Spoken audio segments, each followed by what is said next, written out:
Bonjour à tous, que Dieu vous bénisse de partout où vous nous recevez. Grande est notre joie d'être à nouveau avec vous dans notre merveilleux programme Aiguise ma foi. Nous bénissons Dieu pour la vie et pour l'être et le mouvement. Et bien évidemment, nous n'avons pas pu être ensemble avec vous la semaine passée. Mais Dieu nous fait grâce quand même d'être avec vous aujourd'hui en cette nouvelle semaine et qui nous emmène pratiquement vers la fin du mois d'avril. Et nous bénissons Dieu pour tout ce qu'il a accompli comme merveille parmi nous pendant ce mois, pour ses bontés qu'il a renouvelées encore dans nos vies pendant ce mois d'avril qui est en train de finir. Que Dieu soit béni pour vous qui nous recevez de partout dans le monde, vous les accoutumés de ces programmes, vous qui partagez, vous qui diffusez, vous qui donnez un plus large nombre de consommateurs par votre manière de communiquer, de diffuser ce programme. Et nous sommes heureux en tout cas de travailler avec vous en synergie pour propager l'évangile. Que Dieu soit béni aussi parce que en ces merveilleux jours, nous vous annonçons une fois de plus que ces merveilleux ouvrages que Dieu nous a permis d'écrire, le tout premier, sera à votre disposition dans les prochains jours qui arrivent. Et nous bénissons Dieu pour la grâce qu'il nous accorde de bien pouvoir l'écrire. Et je peux vous assurer que ce livre sera un ouvrage transformateur. Parce que vous savez, dans des ouvrages, il y a des ouvrages transformateurs, informateurs. Et je crois que ça sera un ouvrage transformateur selon que Dieu nous permettra de pouvoir... c'est là que Dieu nous a permis, bien sûr, de pouvoir écrire et partager la connaissance avec vous. Alors, je vais lire avec vous une portion des Écritures telle que nous l'avons fait depuis les 2 semaines passées, afin de pouvoir échanger encore sur la parole de Dieu. C'est dans le psaume chapitre 63 qui déclare ceci, psaume de David, lorsqu'il était dans le désert de Juda. « Ô Dieu, tu es mon Dieu. Je te cherche, mon âme a soif de toi. Mon corps soupire après toi, dans une terre aride, desséchée, sans eau. Ainsi je te contemple dans le sanctuaire pour voir ta puissance et ta gloire, car ta bonté vaut mieux que la vie. Mes lèvres célèbrent tes louanges. » J'ai commencé à nous faire voir depuis quelques jours une notion importante concernant les bontés en général. Et on a essayé de voir qu'il s'agit de cette capacité à faire du bien aux autres. Lorsqu'on parle de la bonté, c'est ces sentiments qui nous donnent une capacité de pouvoir exprimer le bien pour d'autres personnes. Être bon sous-entend que ce que l'on fait, on ne le fait pas pour nous, mais on le fait pour d'autres personnes. Et c'est très capital et important de pouvoir comprendre cette notion de bonté, de pouvoir comprendre cette notion qui se cache derrière la bonté de Dieu, parce que la bonté de Dieu est tellement importante que lorsque nous vivons la bonté de Dieu ou les bontés de Dieu, nous devenons des canaux par lesquels d'autres personnes peuvent aussi vivre et expérimenter les bontés de Dieu. Alors, vous ne pouvez pas passer des journées, des semaines, des mois, des années sans pour autant exprimer la bonté. Je bénis Dieu. Récemment, j'étais avec un couple qui, à peine arrivé à Kinshasa, se sont décidés de visiter un orphelinat pour faire du bien aux orphelins. Et j'étais touché par ça parce que c'est l'une des expressions même de bonté, de penser à ceux qui n'ont pas, assez, et même à ceux qui sont en train de crever pour les choses que nous, on peut minimiser. Et c'est très important de pouvoir, en tant que personne expérimentant la bonté de Dieu, c'est très important que nous puissions devenir aussi des voies par lesquelles ou des vecteurs de bonté pour d'autres personnes. Et nous avons commencé à voir, comme David le dit dans ce texte que nous venons de lire, je vous ai fait voir que David était dans une circonstance troublante, une circonstance difficile. Il était dans le désert, dans une terre aride, desséchée, sans eau. Mais il dit, Dieu, tu es mon Dieu, je te cherche. Et je vous ai fait voir une nette séparation qu'il y a dans ce langage progressiste de David. Il parle de je, il dit je te cherche. Il dit mon âme a soif de toi. Mon corps soupire après toi.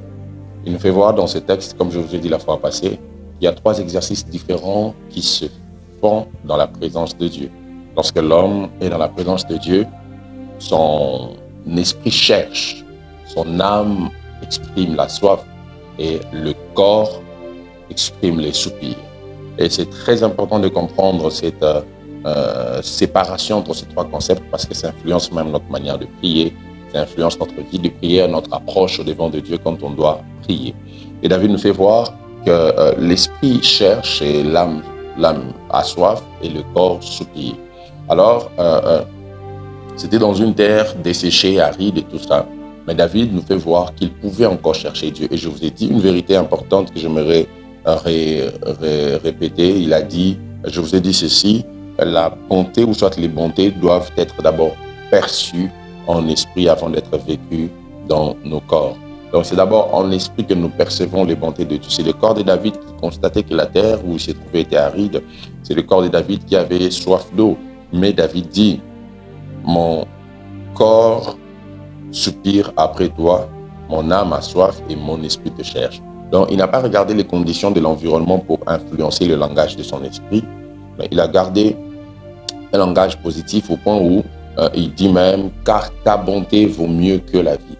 Donc, cet homme qui était dans une circonstance qui le conduisait pratiquement à la mort physique, dit à Dieu « ta bonté, tes bontés valent mieux que la vie ». Donc, dans un temps, dans un endroit où tout était perdu autour de lui, David a vu que Dieu était capable de lui montrer des bontés qui allaient plus loin que la vie qu'il était en train de perdre. Donc, c'est important de savoir que même dans un désert, vous pouvez visualiser les bontés de Dieu. Et lorsque David met ce parallélisme entre les bontés de Dieu et la vie, il dit que pour lui, il préfère avoir les bontés de Dieu que la vie. Cela nous fait comprendre qu'il est important de comprendre qu'un être sans les bontés de Dieu ne vaut rien. En d'autres termes, David voulait dire « Je me préfère mort avec les bontés que vivant sans les bontés ». Et vous devez savoir, bien-aimés dans le Seigneur, que la vie sans les bontés de Dieu ne vaut rien. C'est important que lorsque vous avez la vie, que dans cette vie, les bontés de Dieu puissent se faire voir. Je prie au nom de Jésus que votre esprit soit capable de percevoir les bontés de Dieu.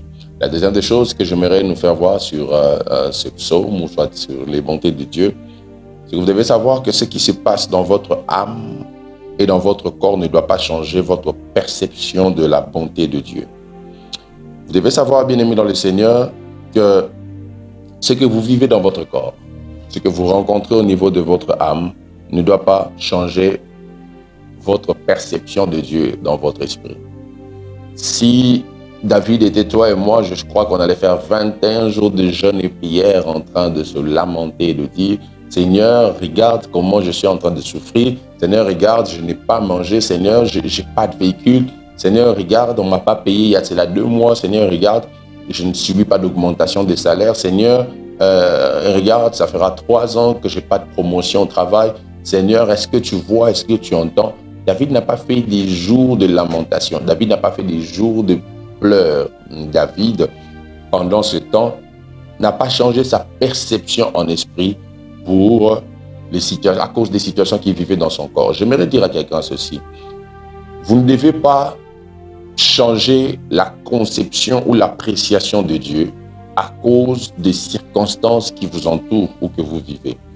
Votre esprit doit garder cette vérité fondamentale selon laquelle Dieu est Dieu, même quand dans votre corps, vous souffrez, même quand dans votre corps, vous rencontrez des situations difficiles, même quand dans votre corps, dans votre âme, vous rencontrez des réalités concassantes. Dans votre esprit, Dieu ne doit pas changer. Même quand vous voulez exprimer le désir de voir le changement, dans votre esprit, vous ne devez pas changer la perception de Dieu à cause de ce que vous rencontrez. J'ai vu des gens être même prêts à insulter Dieu parce que la nourriture n'avait pas été donnée. J'ai vu des gens être prêts à dire tout ce qui traversait leur tête simplement parce que pendant un temps, ils ont senti comme si Dieu les avait abandonnés.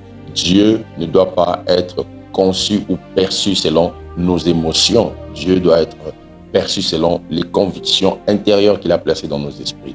J'aimerais te dire, peu importe ce par quoi tu passes, même si c'est un divorce qui a frappé ta maison, même si c'est un abandon parental, même si c'est un rejet, même si c'est un problème, dans ton esprit, Dieu ne doit pas changer à cause de ce que tu vis. Dieu doit rester Dieu malgré tout ce que tu rencontres, malgré tout ce que tu vis. Ne change pas ta perception de Dieu. Je suis sûr que toutes les réalités que tu rencontres t'ont poussé peut-être à dire même je ne crois plus en Dieu, je ne crois plus que Dieu fait des miracles, je ne crois plus que Dieu m'aime, parce que s'il m'aimait, je n'aurais pas rencontré telle chose, s'il m'aimait, je n'aurais pas vécu telle chose. J'aimerais te dire que Dieu t'aime malgré ce que tu as vécu, malgré ce que tu as rencontré. Alors, aujourd'hui, réajuste juste dans ton esprit la conception que tu avais sur Dieu, et du coup, tu verras Dieu changer ton humanité, changer ta situation, changer tes difficultés. Ce qui t'entoure, cette terre desséchée, cette terre sans eau, cette terre aride, va changer en un lieu qui pourra germer si seulement ton esprit continue à garder Dieu comme étant Dieu. Même pendant les larmes, tu ne dois pas abandonner cette bonne perception que tu as sur Dieu. C'est pour ça que vous devez savoir que la maturité spirituelle se démontre par notre capacité de contrôler l'âme, notre capacité de contrôler l'âme. La Bible nous parle du fruit de l'esprit. Donc, vous devez savoir que lorsqu'on grandit, on produit en esprit le fruit qui est bien évidemment l'amour avec ces éléments qui le composent. Donc, on cite des sentiments. En d'autres termes, lorsqu'on parle du fruit de l'esprit, on est en train de présenter des sentiments que l'on rencontre dans l'être. L'amour, la bonté, la bienveillance, tout ça. En d'autres termes, pour dire que lorsque vous avez grandi en esprit, vos sentiments au niveau de l'âme sont influencés par votre esprit. Donc, un homme qui a produit le fruit de l'esprit change les sentiments de son âme. On verra dans ton âme des sentiments qui ressemblent aux fruits que tu as produits en esprit. Voilà pourquoi la Bible dit « Ayez en vous les sentiments qui étaient en Christ » ou encore « Ce qui était dans l'âme de Christ doit aussi être en vous ». Christ même, sur la croix, a dit à son Père « Mon Père, mon Père ». Il appelle Père pendant qu'il avait des clous. Il n'a pas changé l'appellation malgré ce qu'il vivait. Et je prie que Dieu te fasse grâce, afin que tu ne changes pas ta pensée sur lui à cause de ce que tu vis autour de toi. Je vais prier. Père, je te prie au nom de Jésus. Aide-nous à continuer à te considérer comme Dieu, malgré les situations que nous vivons autour de nous. Aide-nous à ne pas perdre la pensée pieuse sur ta personne à cause des réalités et difficultés que nous rencontrons. Nous voulons t'aimer, te suivre, suivre ton chemin, suivre ta voie, malgré les réalités, les difficultés qui nous environnent. Aide-nous à rester vrais, authentiques, ancrés en toi, et que rien ne puisse briser dans nos esprits la pensée selon laquelle tu es Dieu et tu ne peux être égalé à rien. Malgré les situations, les larmes, les joies que nous rencontrons, nous voulons garder ça dans nos pensées. Au nom de Jésus que j'ai ainsi prié. Amen. Que Dieu vous bénisse. À la prochaine.